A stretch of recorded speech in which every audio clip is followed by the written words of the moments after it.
కౌలు రైతులను ఆదుకోవాలని సిపిఎం డిమాండ్. మొంతా తుఫాను వల్ల నష్టపోయిన రైతులపై ప్రభుత్వం దృష్టి సారించాలి. బండి ఆత్మకూరు సిపిఎం నాయకులు. బండి ఆత్మకూరు ఇటీవల కురిసిన మొంతా తుఫాను కారణంగా వరి పంటలు నీట మునిగిపోవడంతో కౌలు రైతులు తీవ్రంగా నష్టపోయారని సిపిఎం పార్టీ మండల నాయకులు ఆవేదన వ్యక్తం చేశారు. ఈ నేపథ్యంలో బండి ఆత్మకూరు మండల సిపిఎం పార్టీ కమిటీ ఆధ్వర్యంలో తహసీల్దార్ కార్యాలయంలో వినతి పత్రం సమర్పించారు. ఈ సందర్భంగా సిపిఎం నాయకులు రత్నమయ్య, రాజు, డేవిడ్లు మాట్లాడుతూ రైతులు రాత్రింబవళ్లు కష్టపడి సాగు చేసిన పంటలు నీటిలో మునిగి నష్టపోయారు.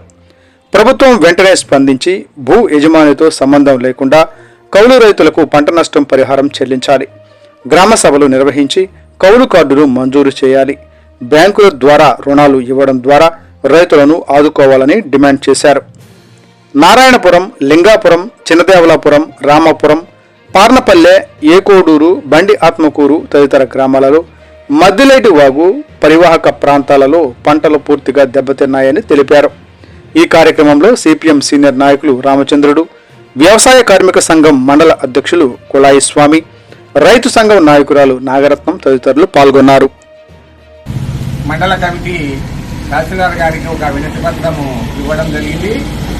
ముఖ్యంగా నెల్లాన్ తుఫాను వలన నష్టపోయినటువంటి రైతాంగానికి, అదేవిధంగా కౌలుకు తీసుకొని వాళ్ళ గుర్తింపు కార్డులు లేకపోయినా కానీ ప్రభుత్వమే అంటే తహసీల్దారు, అగ్రికల్చర్ వాళ్ళు వీరే స్వయంగా పరిశీలించి కౌలుకు తీసుకునేటువంటి రైతులకు కూడా ఈ యొక్క పంట నష్ట పరిహారం అందించాలని చెప్పేసి మేము విజ్ఞప్తి చేస్తూ ఇప్పుడు తహసీల్దార్ గారికి వినతి పత్రం ఇవ్వడం జరిగింది.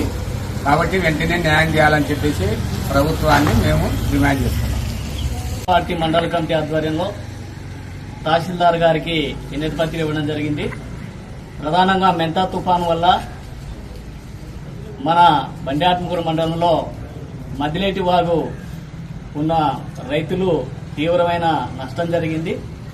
మరి వేలాది రూపాయలు పెట్టుబడి పెట్టి కోతకు వచ్చే దశలో ఈ యొక్క మెంతా తుఫాను వల్ల సర్వం కోల్పోయినారు రైతులు, కౌలు రైతులు. ప్రధానంగా ఈ రామాపురం, పార్నపల్లె, అదేవిధంగా సింగవరం, పార్నపల్లె, ఏకూరు గ్రామాల మద్దిలేటి వాగు విపరీతంగా ప్రవహించడం, అంతేకాకుండా ఈ వాగు కేసీ కెనాల్ దగ్గర రామాపురం మరి కొండల్లో పడిన వర్షం, తెలుగంగా 5వ 6వ బ్లాకు ఈ నీరులా ప్రవహించడంతో తెలుగంగా ప్రధానంగా ప్రవహించే నీరు వర్షపు నీరు, ఈ నీరుతో మొత్తం కుందు మద్దిలేటి వాగు ప్రాంతంలో ఉన్న రైతులు తీవ్రమైన నష్టం జరిగింది.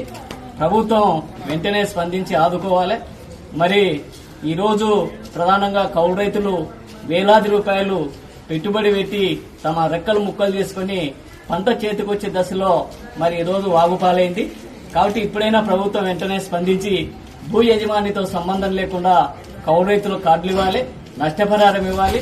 అదేవిధంగా రైతులు కూడా ఈరోజు అనేక సార్లు రామాపురం సంబంధించిన సమస్యను అధికారుల దృష్టికి తీసుకురావడం జరిగింది. బ్రిటిష్ కాలంలో నిర్మించిన అండర్ టన్నెల్ అది చిన్నదిగా ఉండడంతో మద్దిలేటి వాగు విస్తరణ పనులు చేయకపోవడంతో పంటలు మునిగిపోతున్నాయి. ఇప్పటికైనా రాష్ట్ర ప్రభుత్వం అధికారులు స్పందించి ఈ యొక్క టన్నెల్ అండర్ గ్రౌండ్ బ్రిడ్జి నిర్మించాలి. అదేవిధంగా ఈ కుందు మద్దిలేటి వాగును విస్తరణ పనులు చేపడితే ఒక 300-400 ఎకరాలు తుఫానుకు గురి కాకుండా ఉంటారని అధికారులకు తెలియజేసినా ఆ ప్రయత్నాలు చేయలేదు. ఇప్పటికైనా ఈ స్థానిక ఎమ్మెల్యే, జిల్లా కలెక్టర్ గారు ఈ యొక్క రామాపురం దగ్గర ఉన్న ఈ కేసీ కెనాల్ తూములను వెంటనే పరిశీలించి ఆ తూములను, అదేవిధంగా మద్దిలేటి వాగును విస్తరణ పనులు చేపట్టాలని, కౌలు రైతులను ఆదుకోవాలని మరి ఈరోజు ప్రధానంగా మండల తహసీల్దార్ గారికి సిపిఎం పార్టీ మండల కమిటీ ఆధ్వర్యంలో వినతి పత్రం ఇచ్చారు.